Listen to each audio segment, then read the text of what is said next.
कराची सूबा बनेगा या वफाक के हवाले किया जाएगा, कराची को फ़ौज के हवाले किया जाए या फिर ऐसे ही रहने दिया जाए। मुस्तफ़ा कमाल की क्या बात वाकई सच्चाई पर मबनी है? क्या मुतालबा ये ठीक है? क्या जो वॉल चॉकिंग होती रही वो ठीक थी या गलत है? इस पर आज हम बात करेंगे, हक़ाइक़ को मद्देनज़र रखते हुए बात करेंगे। आपसे गुजारिश है कि चैनल को हमारे लाइक करके सब्सक्राइब करें, बेल आइकन को प्रेस करें, कमेंट बॉक्स में राय अपनी ज़रूर दीजिएगा कि आपको प्रोग्राम कैसा लगा। बहुत शुक्रिया जुल्फ़िकार अली बब्बर की जानिब से। अस्सलाम वालेकुम तमाम फैमिली मेम्बरान को। बात यह है कि ये बहुत सारे नारे जज्बाती लगाए जा रहे हैं, ज़ुबान से भी लगाए जा रहे हैं, सोशल मीडिया पर भी लगाए जा रहे हैं, महफ़िलों में भी बातें की जा रही हैं और वॉल चॉकिंग भी की जा रही है। मुख्तलिफ़ इलाक़ों में मुख्तलिफ़ बातें की जा रही हैं। क्या उस दूसरी तरफ से पीपल्स पार्टी ने कहा कि यह वज़ारतों से इस्तीफ़ा दे दें जब तक वफाक के हवाले सिंध को या कराची को ना किया जाए, जब तक ये अपनी वज़ारतों से इस्तीफ़ा दे दें।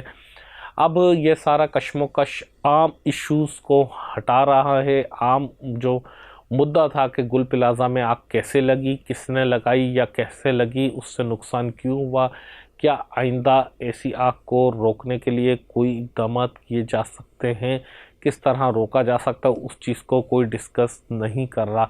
मुस्तफ़ा कमाल साहब कह रहे हैं कि कराची को सूबा बनाएंगे, पहले आप राब्ता कमेटी बना लें मुकम्मल, उसके बाद सूबा भी बनाइएगा, आपको कोई नहीं रोक रहा। पहले आप MQM को कंप्लीट कर लें, उसके बाद आप सूबा ज़रूर बनाएं, आपको कोई नहीं रोक रहा।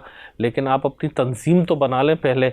आप एक अपनी क़यादत को तो सारी को एक साथ इकट्ठे होकर तो पहले बैठ जाएं, एक टेबल पर बैठ जाएं, एक साथ खाना खा लें। आप सारे MQM के जितने भी, मैं MQM पाकिस्तान की बात कर रहा हूँ, उनके कायदीन वो एक साथ बैठकर खाना खा लें, उसके बाद सूबा बनाइएगा। आप पहले अल्ताफ़ हुसैन साहब का कर्ज़ तो उतार दें, जो अल्ताफ़ हुसैन साहब ने आप पर एहसानात किए थे, जो अल्ताफ़ हुसैन साहब ने आपको ना सिर्फ माली फ़ायदे दिए बल्कि तरबियत दी, आपको इल्म दिया, आपको शऊर दिया, आपको हौसला दिया, आपकी PR बनाई, आपको MPA बनाया, MNA बनाया, मिनिस्टर बनाया, नाज़िम बनाया, सेनेटर बनाया, राब्ता कमेटी में भेजा, दुनिया में पहचान करवाई, उर्दू बोलना सिखाई, इंग्लिश बोलना सिखाई, आपको कपड़े पहनना सिखाए। कम अज़ कम उस शख्स का एहसान तो पहले आप मान लें, उसको अपना कायद तो पहले मान लें, जिसको आप अपना बाप कहते थे पहले उसको अपना बाप मान लें। सियासी बाप की मैं बात कर रहा हूँ, मैं ज़ातियत पे नहीं जाता।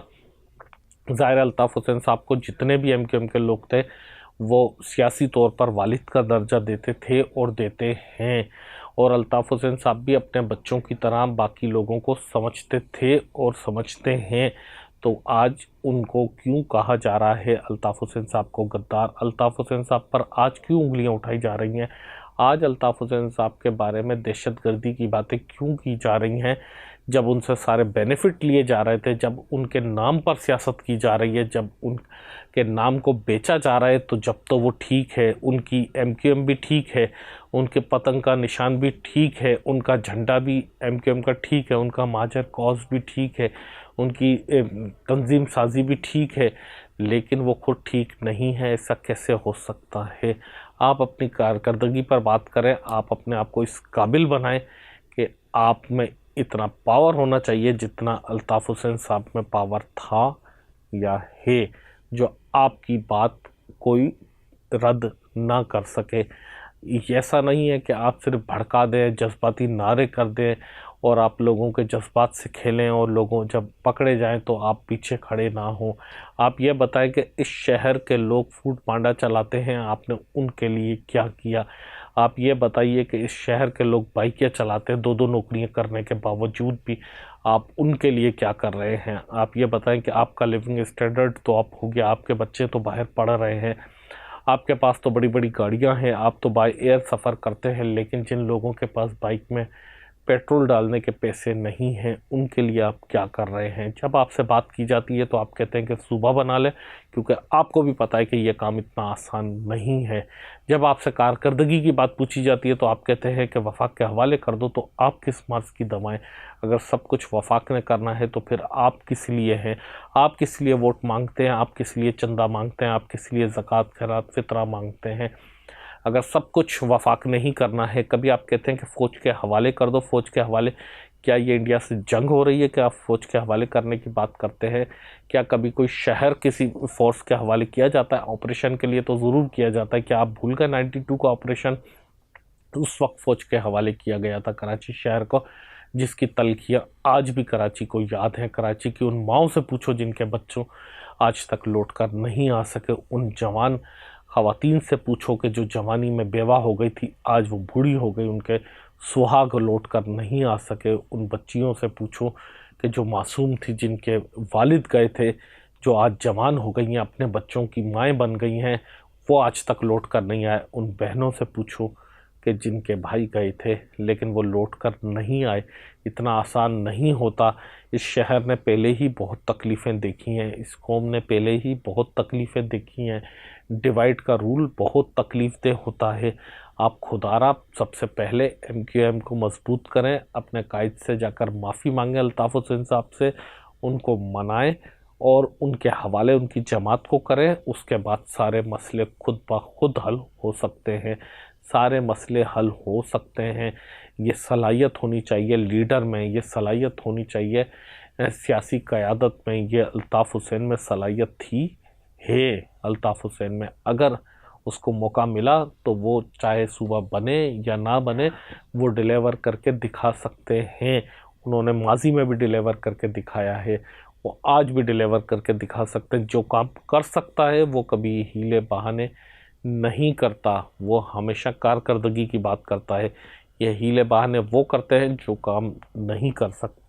याद रखिएगा कि ये ख़राब था, वो ख़राब था, एक्सक्यूज़ेस देना कि वो यूँ था जनाब, ये तो सूबा नहीं बना, वो तो यूँ नहीं बना। आज मुझे बताएं कि क्या पंजाब में बच्ची और माँ मर गई तो क्या लाहौर को अलग सूबा बनाने की बात हो रही है?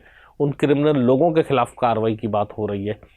क्या अगर पंजाब में आग बुझाने वाली फायर ब्रिगेड ख़राब थी और बाल्टी से पानी बुझाया गया तो क्या लाहौर को अलग सूबा बनाने की बात की गई वहाँ के मेयर की तरफ से, या फिर उस फायर ब्रिगेड पर बात की गई? ये चीज़ समझिएगा, ये चीज़ ज़रूर सोचने की बात है, ये चीज़ें समझने की बातें हैं। कहने में हमें जज्बाती बातें अच्छी लगती हैं, मेरी बातें ज़्यादा लोगों को अच्छी नहीं लग रही होंगी, लेकिन हकीकत ये है कि जिसका काम उसी को अच्छा लगता है। आप अल्ताफ़ हुसैन साहब के हवाले सारा सेटअप करें, आप तौबा करें अपने गुनाहों से, आप माफ़ी मांगें अपने करतूतों पर, और उनके हवाले उनकी तंजीम, उनकी पार्टी, उनकी कौम, उनके लोग, उनके कारकुनान और उनके वसाइल उनके हवाले करें। फिर देखें कि कराची कहाँ जाता है। दुबई से बहुत आगे जाएगा, सिंगापुर से बहुत आगे जाएगा और बहुत तरक्की करेगा। ना सिर्फ कराची तरक्की करेगा बल्कि सिंध पूरा तरक्की करेगा।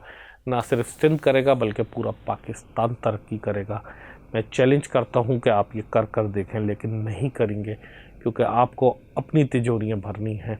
आप लोग मेरी बातों से जो इत्तेफाक करता है या इख्तलाफ करता है, खुल के अपनी राय कमेंट बॉक्स में ज़रूर दीजिएगा। फ़िलहाल मैं आपसे इजाज़त चाहूँगा, लेकिन उन दोस्तों से गुजारिश करूँ कि जिन्होंने अभी तक हमारे चैनल को सब्सक्राइब नहीं किया हुआ है, काइंडली बेल आइकन को भी प्रेस करें और अपने दोस्तों और रिश्तेदारों से ज़रूर इसको शेयर किया करें। ये मेरा नया चैनल है, इसको लाजमी आप शेयर करें, ये मेरी हेल्प होगी। बहुत शुक्रिया। अल्लाह हाफ़िज़।